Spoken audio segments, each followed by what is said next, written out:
Hello dear students. आज हम करने वाले हैं क्लास 7 का chapter 5 lines and angles. Start करते हैं। सबसे पहले हम देखेंगे लाइन क्या होती है। लाइन देखिए, एक हम लाइन ड्रॉ करते हैं और ये एरोज ड्रॉ करते हैं, तो इसको कहते हैं लाइन। और ये एरोज पता क्या बताते हैं? एरोज बताते हैं कि ये जो लाइन है ना, वो लिमिटेड नहीं है। वो ये मतलब हम कितनी भी बड़ी इसको हम बना सकते हैं लाइन को। ये अनलिमिटेड है, जिससे कि आपके फ़ोन में क्या डेटा क्या होता है, अनलिमिटेड। ये इनफाइनाइट तक जा सकती है। ये कितनी भी बड़ी हम इसको बना सकते हैं, इसकी कोई लिमिट नहीं है। ठीक है। लाइंस एक होती है इंटरसेक्टिंग लाइन। इंटरसेक्टिंग लाइन किस तरीके की होती है? देखिए, अगर दो लाइन किसी पॉइंट पर इंटरसेक्ट करती हैं, इस पॉइंट पे इंटरसेक्ट कर रही हैं यहाँ पे, तो इनको कहते हैं intersecting lines. Non intersecting lines कैसी होती हैं? जो लाइंस क्या करते हैं, कभी भी इंटरसेक्ट नहीं करती हैं।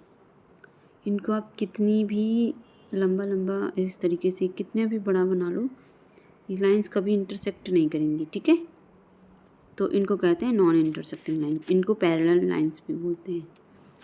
अब आ जाते हैं हम अपने एंगल्स पे। एंगल्स एंगल्स किस तरीके से फॉर्म होते हैं? देखिए, आपने देखा लाइन। अच्छा, इससे लाइन से ये तो होगी लाइन जो कि दोनों तरफ हम इसको कितना भी एक्सटेंड कर सकते हैं, इसको कहते हैं लाइन। अगर हम इसमें से छोटा सा एक सेगमेंट ले लें, अगर इसमें से छोटा सा अगर हम पार्ट ले लें इस लाइन का, और इसको हम बोल दें ए और बी, इन पॉइंट्स को हमने ए और बी बोल दिया, तो इसको कहते हैं लाइन सेगमेंट। इस तरीके से मैंने एक लाइन का एक पार्ट ले लिया और इसको बोल दिया ए, और इसको एंड पॉइंट्स, इनको एंड पॉइंट्स बोलते हैं। एंड पॉइंट्स को हमने नेम दे दिया ए एंड बी। इसको कहते हैं लाइन सेगमेंट। इस वाले पार्ट, इसको कहते हैं, ये लाइन का एक पार्ट होता है। ठीक है स्टूडेंट्स।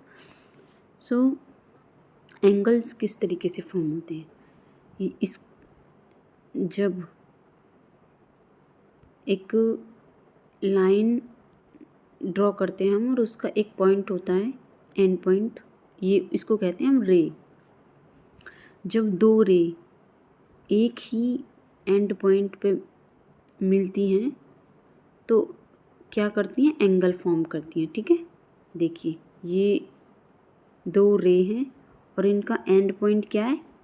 कॉमन है इनका एंड पॉइंट, और ये क्या कर रही हैं? एंगल फॉर्म कर रही हैं थीटा, या कोई भी नाम दे सकते हैं हम, ए बी सी। ठीक है, और ये फॉर्म करती हैं जब दो रे मिलती हैं एंड एक कॉमन वर्टेक्स होती है उनकी, एंड पॉइंट होता है उनका कॉमन, तो एंगल फॉर्म होता है। ठीक है स्टूडेंट्स।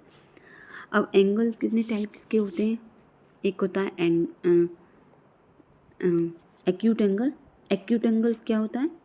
0 से बड़ा होता है, यहाँ पे मैंने लिखा हुआ है 0 से बड़ा होता है, और 90 से छोटा होता है। देखिए, ये हमारा 90 डिग्री का है, बट हमारा एंगल क्या होगा? इससे छोटा होगा। तो इधर की साइड जो भी एंगल बनेंगे, मतलब इससे छोटे, तो ये जो होंगे ये एक्यूट एंगल इधर साइड बनेंगे। ठीक है, हमारे राइट साइड में। एक्यूट एंगल, ये मैंने एग्जाम्पल दिया है। लेस देन क्या होते हैं? एक्यूट एंगल लेस देन 90 होते हैं। For example 85, 75, 60, 10। एंड नेक्स्ट भी है ऑब्स्ट्यूज एंगल। ऑब्स्ट्यूज एंगल कैसे होते हैं? सबसे पहले तो राइट एंगल ही आ जाता है। राइट एंगल क्या हो जाता है? एग्जैक्टली 90 डिग्री को कहते हैं हम ऑब्स्ट्यूज राइट एंगल। ठीक है, राइट एंगल कहते हैं। एंड ऑब्स्ट्यूज एंगल क्या होता है? More than 90 degree and less than 180। Means देखिए, यहाँ पे 90 डिग्री होता है, यहाँ पे एग्जैक्टली, तो ये जो एंगल होगा वो 90 से बड़ा होगा, और 180 ये स्ट्रेट लाइन है, इससे छोटा होगा। मीन्स यहाँ नहीं जा सकते आप, यहाँ पे इधर नहीं जा सकते इस वाले पोर्शन में, बस यहीं और इस 90 से बड़ा होगा वो। ठीक है students, are you getting my point? So हमारा जो ऑब्स्ट्यूज एंगल है वो होता है 90 से बड़ा और 180 से छोटा। Next we have straight angle. Straight angle कौन सा होता है? 180 का। ये सारा का सारा एंगल क्या है? 180 डिग्री का। अच्छा, next we have reflex angle.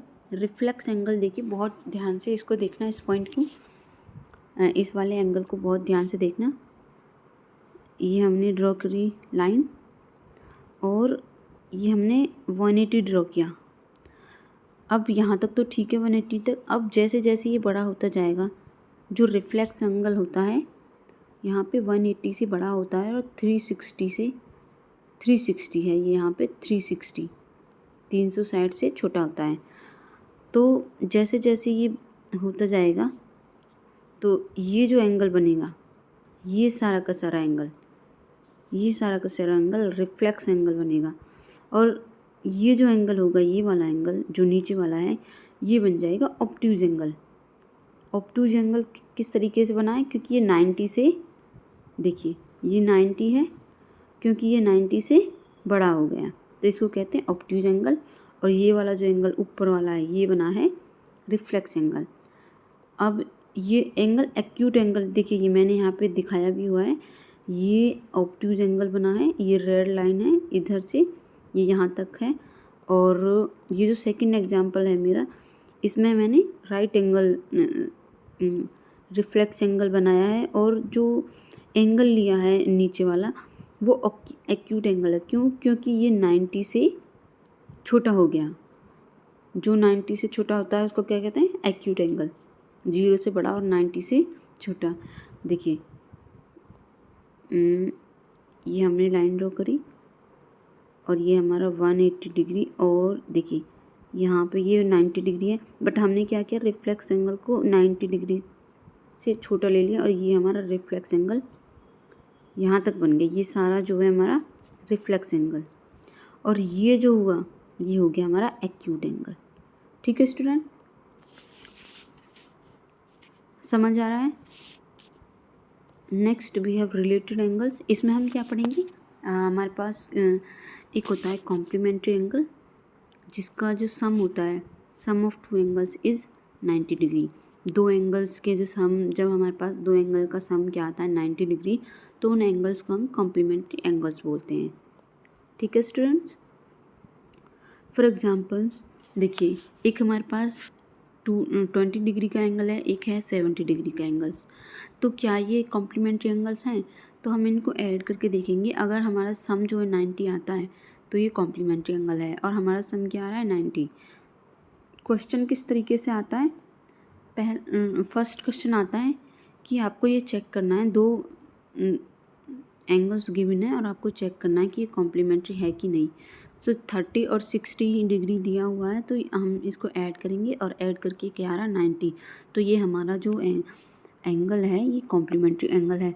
Second question आता है कि हमको ना एक एंगल गिवन होता है, जैसे कि 40 डिग्री गिवन है और पूछा है कि इसका जो कॉम्प्लीमेंट्री एंगल है वो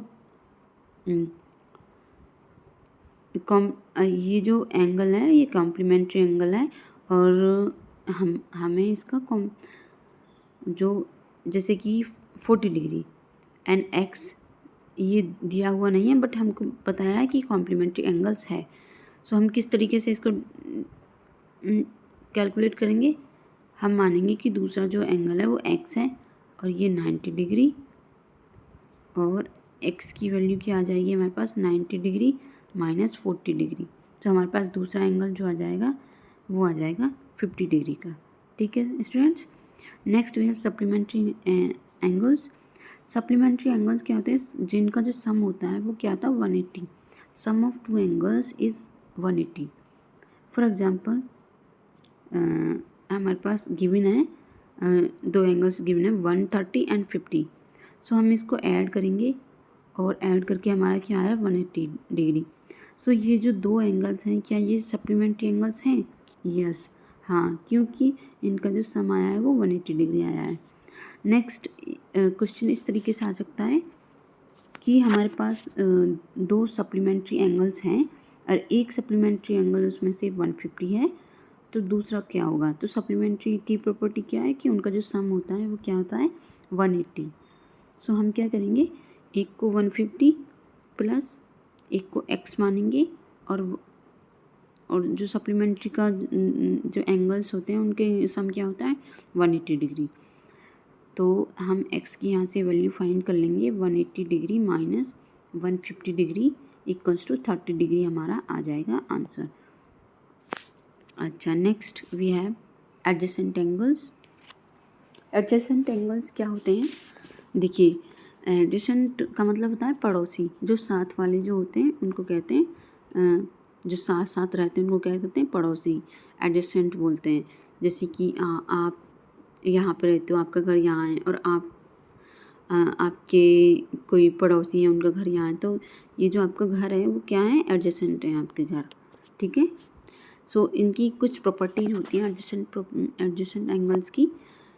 इनका जो वर्टेक्स है वो कॉमन होना चाहिए एंड ये हमारे पास कुछ प्रॉपर्टीज़ हैं, इनकी वर्टेक्स कॉमन होनी चाहिए, इनकी आर्म कॉमन होनी चाहिए और जो नॉन कॉमन आर्म्स हैं वो अलग अलग साइड में होनी चाहिए, वो एक साइड में नहीं होनी चाहिए।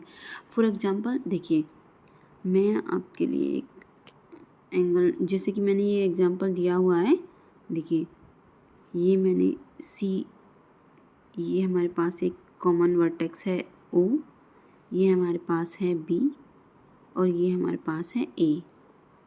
सो हमारा जो एंगल AOB है ये एडजेसेंट है किसके? एंगल BOC के, और इसमें कॉमन वर्टेक्स आपको दिख रही है O, ठीक है। हमारी पहली जो प्रॉपर्टी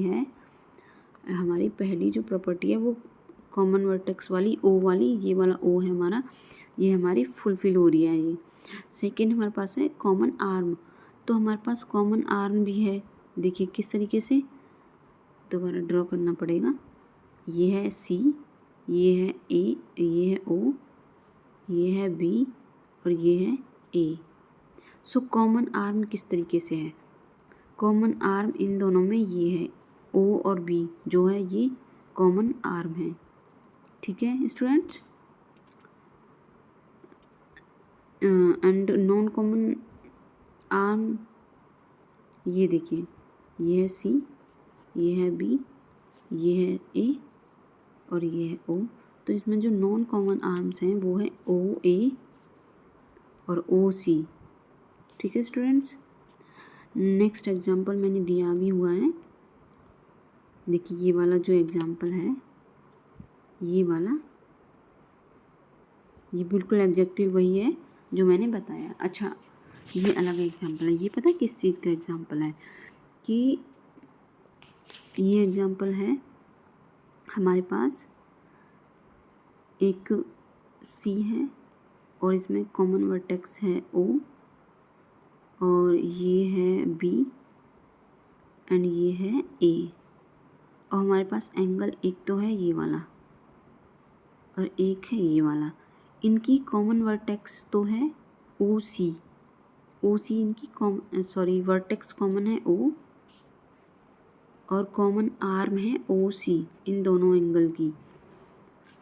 एंड ये जो कॉमन आर्म OC है एंड इनकी जो non common arm, third property है, नॉन कॉमन आर्म्स जो होनी चाहिए वो होनी चाहिए डिफरेंट साइड पर, बट इसमें क्या है एक ही साइड में है। देखिए ये एक ही साइड में है OA और OB, तो ये जो थर्ड प्रॉपर्टी है ये फुलफिल नहीं कर रहा है, तो ये हमारा क्या होगा, ये हमारा एडजेसेंट एंगल नहीं होगा। ये जो मैंने एग्जांपल दिया हुआ है ये एडजेसेंट एंगल का नहीं है, ठीक है स्टूडेंट्स।